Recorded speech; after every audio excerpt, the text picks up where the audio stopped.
showing why you are a benefit to that company, not just because you want free stuff, not just because you want to get paid. Yeah. It's not everyone's game, and you just got to deliver that. This is that backwater life. Put on the boots and the motor running right. Sun comes up and we're cutting through the night, living wild, living free. You don't have to sell yourself, but having somebody already know what you can do by what you've shown them, at the end of the day, be undeniable. Where the river meets the light, ain't nothing hits like that backwater life.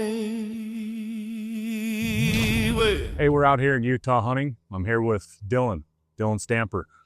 Dylan's involved in all sorts of things, but he's been out here hunting in Utah with lots of things, with bow fishing, shallow water, mud motors. You're involved in all sorts of stuff. Yeah, man. It's every day. It's every day, every hour that I can. And second I get off work, I'm out here normally. Or up north a little bit, or whichever. But yeah, this is my passion. This is what I love to do, and it's been a blast. Yeah, it's been a blast. How? I mean, when did you? Well, I guess let's kick it back to the beginning. When did you first start hunting ducks? So you know my dad, Tyson. Yeah. Man, I'm 8 years old. I remember the first duck hunt I went on, we went out to Salt Creek and we walked, I mean, it felt like forever. Yeah. Little 8-year-old just behind him, and with my brother. And I mean, I'm pretty sure I have a picture somewhere, but I think the first duck I didn't even shoot it. He shot it and I thought it was mine. Which is pretty normal for me, but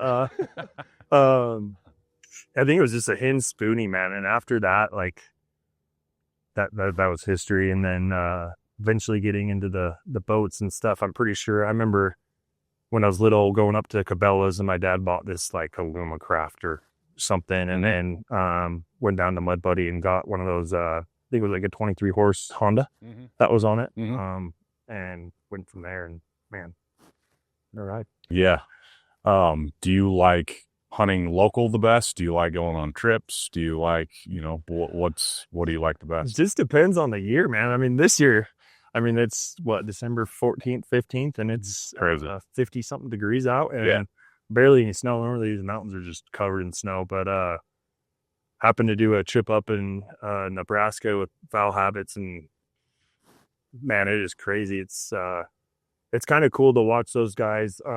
They're all local guys. There's no like WMAs or anything out there, but they all manage land. So like they'll go lease farm from these farmers, and no one touches it and stuff like that. So nice. It's kind of cool to see other states, but I mean, we're lucky here in Utah. In this exact spot, I mean, I've shot anything from your teal, and I've shot surf scoters right here. So yeah, just kind of a crazy world that I live here in Utah. So yeah, we have a mixture of just about everything here, and a million different ways to do it too. Anywhere, the airboats and the mud boats, marshes like this, flats or rivers, or open water layout bow hunting, whatever. We got pretty much do whatever you want. Yeah, there's literally anything and everything you can imagine out here, and that's what's so cool about just Utah Lake in general, or just even the area. Yeah, like you said, I mean, you can do coffins. You could probably do body booting out here if you really wanted to. Layout boats, these boats, crazy. Yeah, just about every species, and yeah, we're pretty lucky. Most people think this is just a stinky old mess out here that nobody wants to mess with. Great Salt Lake, Utah Lake, whatever. But I mean, I don't know. We probably shouldn't be talking about it, but probably not. Everyone will get on that. Again, this year's been unlike any other year that I've ever hunted in. I think it's December 15th today, and it's 55 degrees, sun shining, but back of my neck's warm right now. I have no gloves on. Usually this place would have ice on it, and we'd be hunting little tiny holes somewhere in the ice. But not only has it been rough here with no weather, no wind, no storms, but north of here, Canada and Montana hasn't froze either. So every duck we're hunting's been sitting here for the last 3 months getting their butt shot off, and this year is just crazy. What do you think? You think we're ever gonna get a winner?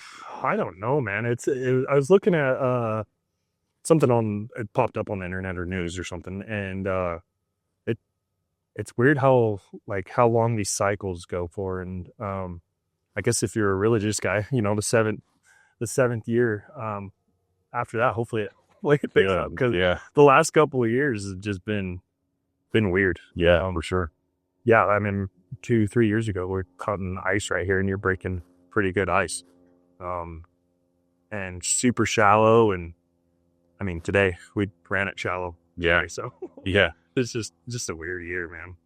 That's the crazy thing about hunting here, is you can't just have one way that you hunt, because the seasons change so much from the beginning to the end. So, the early season mud boats are amazing. Plenty of open water anywhere you want to go. And even when it starts getting cold, you can break ice up to a certain point. But then, I've got an airboat too. And you got to have an airboat sometimes to get out away from people and on top of the ice, or, in some of those spots that layout boats when it gets stale and all the birds are sitting in the middle. So that's my favorite part about hunting here, is the diversity of not only the species, but the ways to hunt. Just yesterday I was out in the airboat in an inch of water, hunting teal in the salt. So cool. But what's your favorite method of hunting here?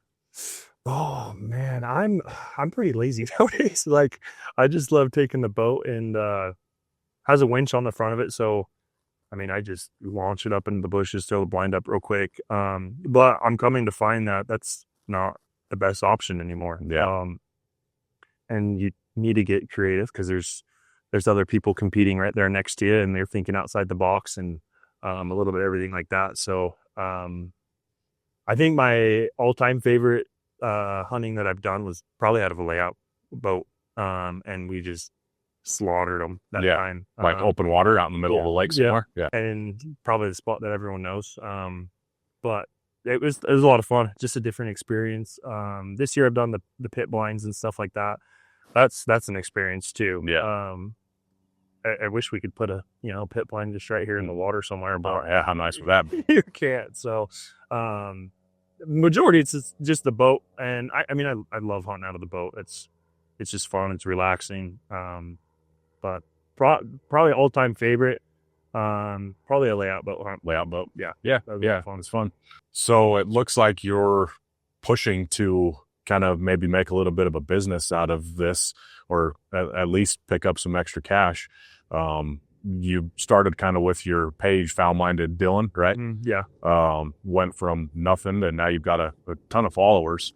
How's that going? Yeah, it's going really good, man. It's a full-time job. I mean, to sit there and edit videos, post videos, try to figure out like the slots to post times when people are actually looking at stuff. Yeah. And it's hard sometimes. And I've been doing it for probably the last 6 years, and probably the last year and a half, it's finally starting to gain its momentum. But also I'm doing a lot more research into what times to post, and you're kind of looking at your analytics and your insights, and getting better at editing videos. I mean, you got to capture that audience for a moment, and get them to watch the video more than just a second or two. But yeah, it's a lot of work, but it's a lot of fun, and definitely a science behind it. There is, man, and I still don't know it. I just get lucky sometimes, and we'll gain a couple more followers than normal, or get a little bit more likes, and just trying to turn that into a full-time thing, because at the end of the day, everyone doesn't enjoy working for the man for too long. Yeah. So I hear you. Just trying to turn that into a full-time thing. And then a couple buddies and us got together, and we're starting a channel. We're trying to get it to be an actual TV show, and selling hard goods and merchandise and stuff like that too. So very cool. Yeah, this should be a lot of fun. I've noticed that you're very consistent, which is very rare in the social media world. Somebody starts a page and they put a bunch of time and effort into it up front, and a few weeks goes by and they're not seeing the results. So they're like, this isn't working. I'm done with this BS. And, it takes too much time. Yeah. I've been surprised at how, consistent and diligent you are at doing it. So obviously it's working out. Yeah. It's, like I said, it's the actual like editing the videos and stuff like that. I mean, like a 30-second video sometimes will take, hour, 2 hours. The one I just recently posted, the one up in Nebraska, that took me almost 3 hours to edit it. I mean, you're watching a 30-second clip over and over and over again, and you're trying to change things and this and that. And the consistency really comes behind I want to do my own thing, and I love waterfowl hunting and hunting in general, and bow fishing and the boats and the motors and everything like that so much that I want that to be my everyday. I want to wake up every morning and be like, what lake am I going to hit today, or what body of water am I going to hunt? So that's the real like drive behind it, and being consistent, and being consistent the last 4 or 5 years, man. It's been it's impressive. It's been a struggle, but like I said, the last like year and a half, it's kind of like really taken off for me, and been super fortunate enough. I mean, I remember when I first started my social media, just hoping to get on with Mud Buddy, and now getting the opportunity to be a Mud Buddy ambassador, and working with some local companies, and some companies that are, out of the state and stuff like that. Like fortunate enough to work with like Jake Armament, and get suppressors for my gun, and shoot ducks with a suppressor, which is insane. And then like Lion Energy, great portable power and everything for your, even like in the boats and stuff. Like I put a coffee maker in the boat and was cooking coffee out of a Keurig. Yeah, I've got some of their batteries. They're cool. Yeah, they're nice. Super nice, and they're right here local too with us. And it's just really, really cool to sit there and dream. When I was little, there's a guy named Sean McLaughlin. I'm sure you know him. Used to be my neighbor, and I remember when I was little, man, just watching him drive his airboat by. And I've known you since I was probably 9 or 10. Yeah, like being around this side of things, and just watching everyone with these really cool boats. And then I remember when my dad finally got a really cool boat, and I'm like, man, I want to go work for Mud Buddy. I want to go do this. I want to go do that. And growing the social media, and then finally getting the opportunity to be like, hey, like, this is what I've done. I've worked my butt off. Like, can I come help you guys, or come do this, or be an ambassador for you? And so it's super meaningful. And there's a lot of pride with it, to be able to work with big companies and everything like that.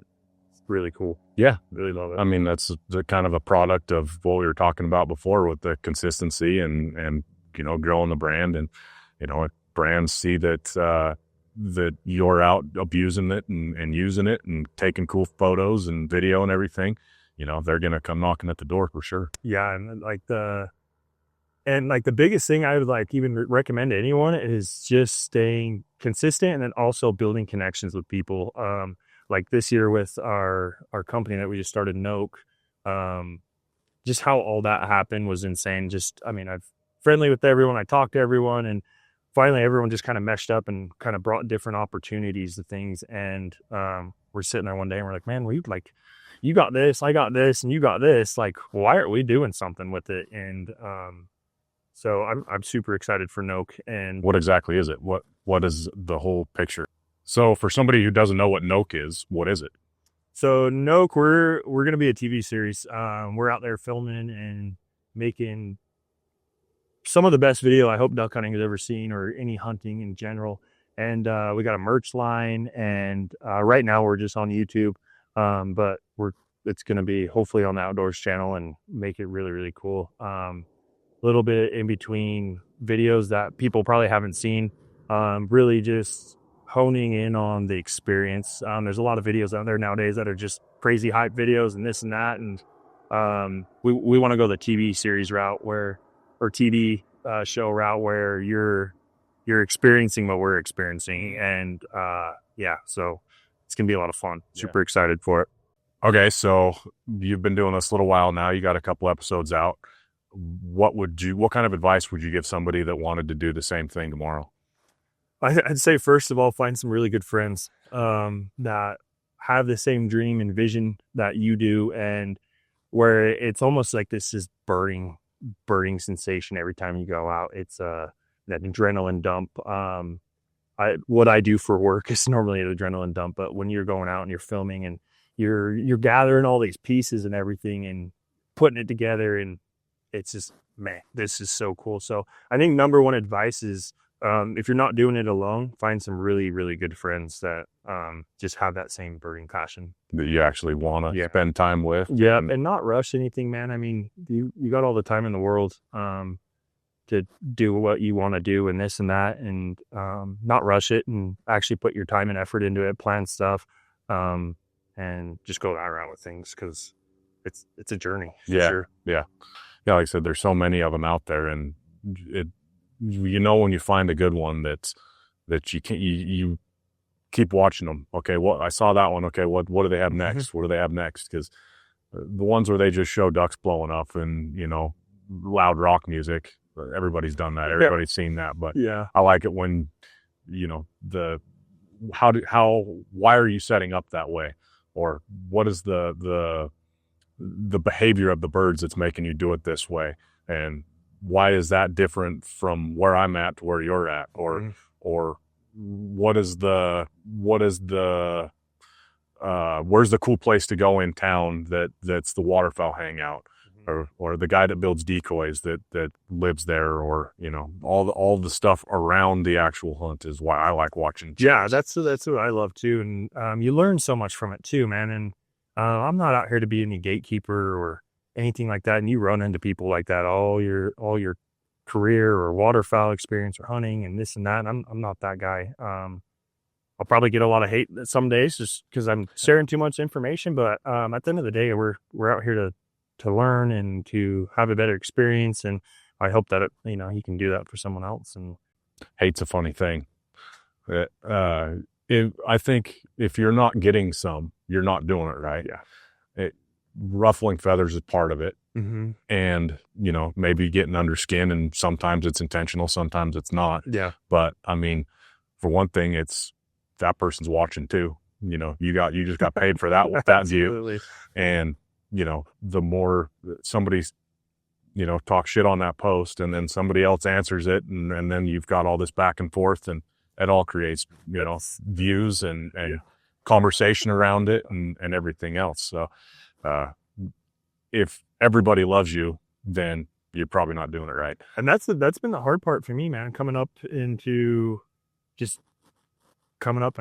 Like, I'm a people pleaser, man. I'll try to do anything and everything to make people happy, and this and that. So when I get hate, like the first time I remember started getting some hate, I was just like, man, this sucks. Like, I don't even know if I want to do this. Think about it all night. And then eventually it just moves on, and you're like, oh, that wasn't bad. And or like you said, got me more views or more comments, or this or that. And it's just the nature of the beast, and it is what it is. Yeah.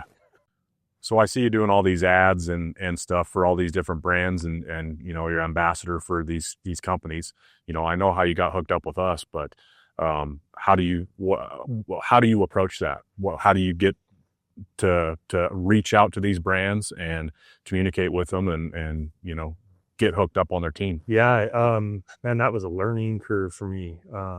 I thought just messaging them and say, hey, I can help you out, or send me some stuff, I'll get you a picture. A lot of these brands, I mean, every single day, and launching our brand and Nok and stuff, you realize how many people actually message, and you're not the only one. So to make yourself stand out a little bit, it's not necessarily you receiving free stuff or getting paid or this or that. It's what you can do for that company. And at the end of the day, a company is looking for someone that's going to go to work for them, to do that extra mile. And the big thing that I learned is a pitch deck, and that was literally this year that I learned what a pitch deck was. And essentially it's a resume and what you can deliver to that company and benefit them, because companies don't run off of hope or this or that. Like, you should know that out of everyone.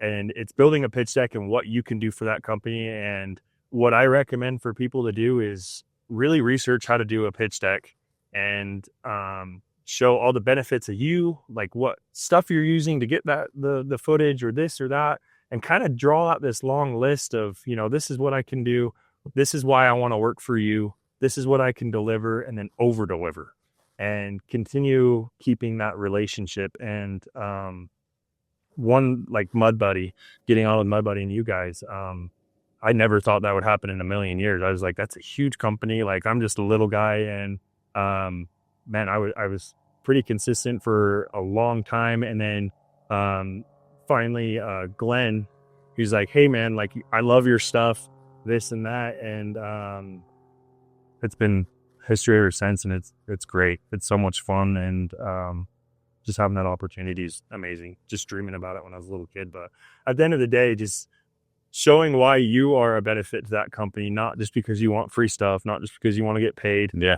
It's not everyone's game, and you just got to deliver that. Yeah. You know? So you're essentially living everyone's dream, man. I mean, I think about living your life, and I'm like, man, that would be amazing. You're helping people. You got every part. You got Excel boats, you got Mud Buddies, you got everything. How did that all start for you?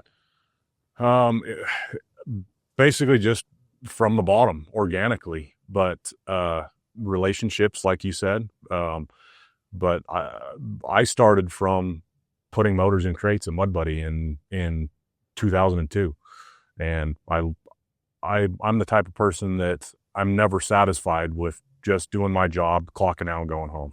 So I'd learn how to do my job, and then I'd get done with that early, and I would go to the guy next to me and, how do you do that? What are you doing? And so I'd learn that guy's job. And then pretty soon, after a year or so, I knew how to do everything in that whole place. I knew how to assemble it from receiving all the way to shipping it out the door and everything in between. So basically just not being stagnant in anything, always wanting to learn, always being ambitious, probably sticking my nose where it didn't belong sometimes. But just constantly pushing what's the next step, where am I going next? Lots and lots of relationships. And most of those relationships weren't just some blind phone call or an email to somebody. It's, I just invite somebody on a hunt somewhere. I want to extend something that I can do for somebody first. And then, started getting relationships with all sorts of different waterfowling brands and TV shows and YouTube channels and all this stuff. And, I don't know, people say that I've got the dream job and everything. Like I said, it's not always rainbows and unicorns. Most of the time is dealing with angry customers in Louisiana, or something, that broke their prop in half, and it's my fault. Yeah. But it's cool. We're sitting here right now. It's work day right now. Yep. I'm sitting out here. We're hunting and BSing with you. So some days are great, some days aren't so good, but overall it's amazing. If you could give any advice, I mean, like I said, I feel like you're living the dream with some hard days. But like, what would you recommend to anyone to get to where you're at, or make it a everyday living? I think just being undeniable, having somebody, you don't have to sell yourself, but having somebody already know what you can do by what you've shown them, and they're knocking on your door. How can we be involved? What can we do? How can I sell your stuff? How, we've got dealers we've got people all over the country calling us every single day wanting to be a dealer, and we can't do it for everybody, but people calling with TV shows and stuff like that all the time. How can we get on, social media? I think somebody, like, it's kind of this, well, I'll throw it right back to you. The reason we contacted you is because you were already on our radar. That you were undeniable. It was an easy decision for us to say, why don't you come be on our team? Is because we already knew what you could do, and it was simple. You came on over, and putting out the same quality of footage and content that we already did. So at the end of the day, be undeniable. Totally agree with that. That's a big one. Just making sure that you're consistent and being loyal to your brands and stuff like that, and being like what you guys said. You guys have already seen me. You guys already been seeing the stuff that I've been posting, and it's been consistent. So totally agree with that. Well, maybe it's time to quit BSing here and actually pick the guns up. There's been birds flying all over the place. I think we probably ought to see if we can get one down. Spoon, man. My favorite. There's plenty of spoonbills around here. Dog's whining back here. She wants to fetch something, so let's do it.